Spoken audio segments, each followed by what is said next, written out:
साथियों, जो ये घटना है से दो तीन बातें उभर कर सामने आती है।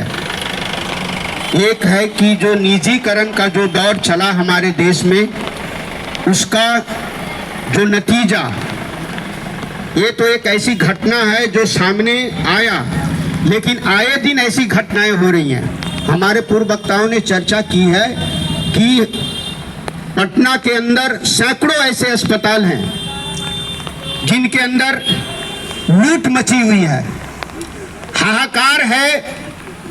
जो आम गरीब आदमी जहां से रेफर किया जाता है ग्रामीण इलाकों से, वो पीएमसीएच आते हैं, लेकिन उन्हें इलाज नहीं मिलता।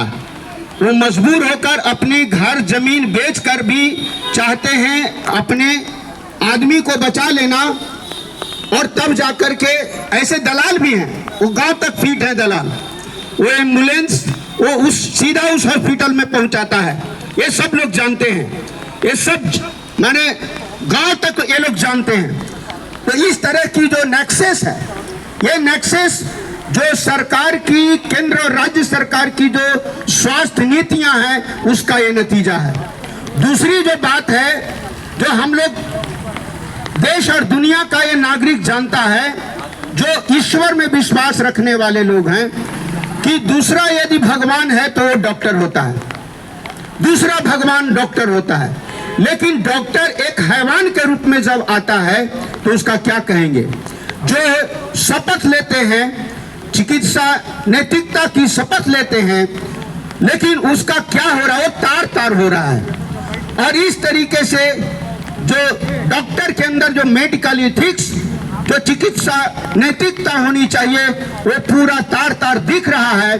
और उसका नतीजा ये है, आप सोचिए, जो दूसरा भगवान है, जो दूसरे की जिंदगी बचाता है, उसको बॉन्सर रखने की क्या जरूरत है? गुंडे रखने की क्या जरूरत है?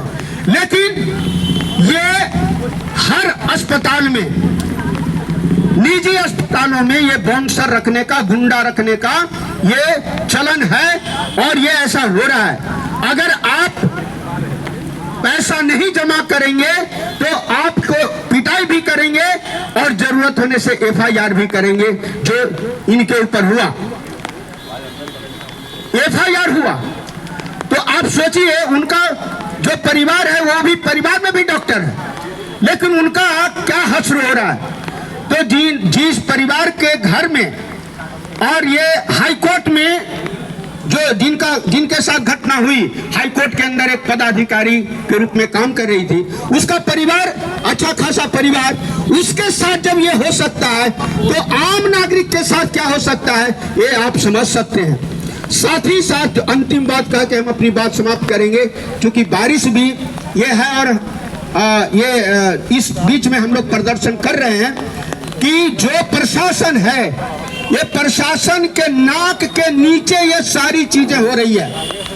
ये डीएम साहब को भी मालूम है, कलेक्टर को मालूम है, कमिश्नर को मालूम है, ये सारे लोगों को मालूम है, लेकिन उस पर कोई कार्रवाई नहीं होती है।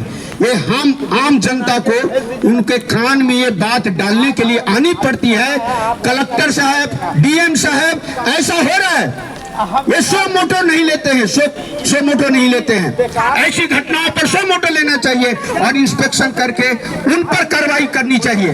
ये हम लोग उनके कान में ये आवाज देने के लिए आए हैं कि आप जागिए, और ऐसे जो ज्योतिपुंज जो हॉस्पिटल है, ऐसे सैकड़ों हॉस्पिटल है, लेकिन तत्काल ज्योतिपुंज जो हॉस्पिटल है, उसका कातिल जो डॉक्टर है, उस पर अविलंब कार्रवाई करें। और साथ ही साथ जो पटना के अंदर और बिहार के अंदर जो चिकित्सा की जो हालत है, बदतर हालत है, इसको आप दुरुस्त करें।